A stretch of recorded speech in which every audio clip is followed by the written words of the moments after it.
grand rising. As it was prophesied, the Holy Spirit was going to bring all things into remembrance. And now we're seeing, again, like I told you guys yesterday, that we have no allies. And that they have been trying so hard to make us accept people by saying things like people of color. Most people have color, but even most people that have color are still our enemies. They were the ones who made covenants with the Edomites, with the Greeks, with the Romans, with the revived Roman Empire. They did these things a long time ago, and they can't get out of that agreement all the way till today. So while we were coming out of our awakening, they were still pushing all these different groups as people of color, as part of these other Latin nations, as part of these people that are on the islands, as people over in Africa. And they always try to put us all together. They always try to put it all together so that we would accept them and continue to try to give them our energy. I'm going to play a couple of quick videos because you're going to be able to see how these other nations have known that they've always been negative against so-called black Americans, even though they're supposedly black as well, but they're not black Americans. So there's definitely a distinction between us and everyone else. And has always been that distinction even before, we fell. There was a distinction because the Most High pulled one group of people from Abraham's children. He had multiple children, but he only picked one group to be his chosen vessels. So that'd be even today. Yes, there's a whole lot of so-called people of color, brown people, black people, yellow people, white people, but the Most High chose one specific line, and that line has now been awakened. But all the other groups have all worked together to hate against this one particular group of people. Let me show you a couple quick videos. It's funny because you can see, like I said, like they use Spanish in their language like as a weapon against us, to kind of see like who's really down, who's really part of the group. If you're speaking Spanish, you're definitely part of their group and things like that. So they've done that, but check this part out.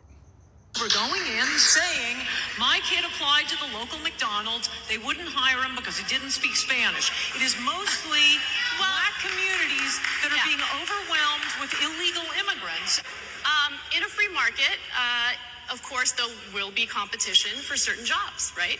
And so the most skilled worker is likely to get that position. Being bilingual is a skill.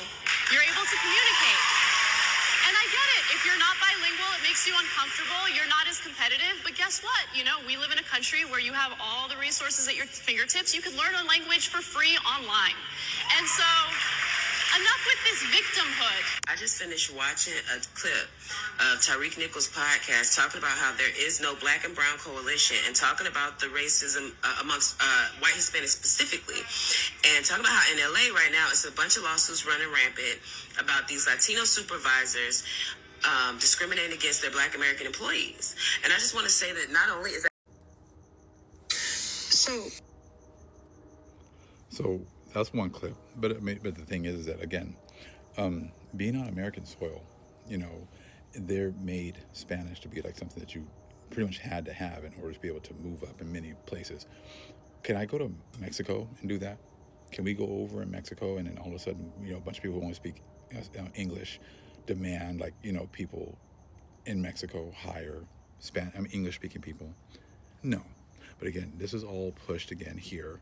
Okay, it was all part of their getting their last 60 years, from 1965 to 2025, and them being allowed to come over here and get, all the dainties and everything else. And there's all these rules and laws that they did not enforce. Again, it was all part of coming to the end, coming to this time, pushing, in fact, like, but again, it's another white man's language. Spanish is not your guys' language, but you guys use that as kind of like a come into the club. You can come into the club if you speak Spanish.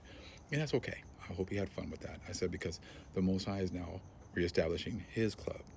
And you're not going to be able to come into his club now. And his club is people who are actually going to be enlightened with this truth, understanding this truth. Like I said, the Most High stops you guys, and we can speak the same language. But as soon as we start getting into the truth, you get that glazed look on your face. You can't come in because the Most High is not just like you guys had your little clubs and your little groups and you kept us out, based off of language, based off of education, and things like that. Now the Most High is excluding you based off of your spirit, based off of the spirit that he did not give you. And now you're starting to see the separation. Here's a couple more video clips. So we didn't get, many opportunities because we didn't speak the language. Now you're not getting the opportunities to come into this truth because the Most High has not called you to it. The Most High has not given you the opportunity to be able to understand this truth. So just the way you segregated us based off of your guys' languages that you guys have and things like that, and skin color and stuff like that, now the Most High is doing exactly the same thing to you. Here's another clip. Just say something. Y'all have to stop lying to yourselves. That's where that anger is coming from. The lies that you are telling to yourself that you know ain't true. And you know the reason why you even feel the need to lie.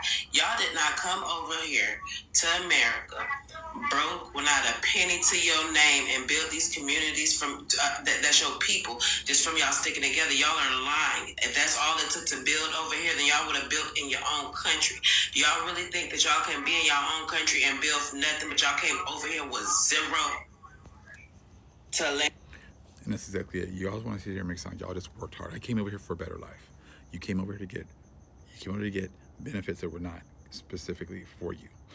You came over here to get benefits that you did not fight for. Your people did not fight for. Your parents did not fight for. Okay? Your parents did not fight. They came over for a better life. Did they fight in the civil rights movement to get equal rights? No. But they came over here to get benefits that they did not work for. And now we've come to the end, and now it's time to pay. Okay? And these people keep saying, oh, we built this, my parents did this. Your parents lied to you. Your grandparents lied to you. They were well aware that if you're living, in these other countries, and you're looking at America, and you're looking at the great lives Americans have, you also saw how they were treating black people. They saw the civil rights movement. They were living and watching the civil rights movement. They were watching our people fighting for civil rights. So this is a worldwide thing. When Martin Luther King was getting beat down, when civil rights was going on, Malcolm X, all those things were all things that the whole world was seeing. And they also saw when we were getting our rights. And they also saw that they were getting invited to come over here and get those rights. So they were well aware of what was going on. This was not something that they did not know. So they knew when they came over here to get the better life, that they were getting the better life and the better opportunities that were promised to the black people. This was not something new that they did not know. They made the covenant that you are now going to have to pay for. Now we know there's issues going on with the Somalis, and the Somalis is pretty much talking shit about black people too, saying that, we don't have fathers, and that pretty much we were also, us black Americans, were the products of one-night stands. And you're welcome to say whatever you want. Just make sure that you keep on walking out the door as you keep on saying whatever it is that you're going to keep on saying. But this also goes for people on the islands. Many people on the islands know there's a distinction between us and them as well. Check out this video clip. I'm going to speak only for Caribbean Americans, Caribbean Black Americans, but I think it's so disingenuous for y'all to get on here and be like, well, it's only the Black Americans that are making us feel like we can't, and we have been trying to claim. No, you haven't. No, you haven't. My mom is my black side, and I grew up, the only reason, I think a large part of the reason I did not grow up so anti towards Black Americans is because my mom remarried a Black American, and my Black American side family raised me, okay? My Caribbean side very much was like, we're black, but we're not Black Americans, and we're not like those people, and they're ghetto and lazy and da-da-da-da. Those are all things that they say about Black Americans. I would love to focus on the dominant. And that's exactly it. There's always been a difference. We were the ones that were trying to include everybody to the, bring everybody to the cookout, bring everybody in with us. They, behind our back, they've been the ones that have been like, no, we're not them. They're lazy. They're calling us lazy, calling us that we don't want to work hard, calling us uneducated, calling us ghetto. But then they come and steal all of our resources. They come and take all of the resources that were promised to us. But we're the lazy ones. We're the ghetto ones. All the laws that were set up in order to keep us at the bottom. But we're the lazy ones. We're the ghetto ones. Right? And you guys have all been well aware of all the laws that have been set up to go against us, to keep us at the bottom. Because they know if they made an equal playing field, the Most High's people were going to rise above everyone.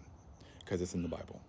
Happened anytime that, they wanted, things to go well, they wanted us to stay with them. They didn't want to release us. They wanted us to be there. Happened with Laban and his daughters, right? Wanted Jacob to stay, right? Because they knew that they were getting all of these blessings just because of his presence there.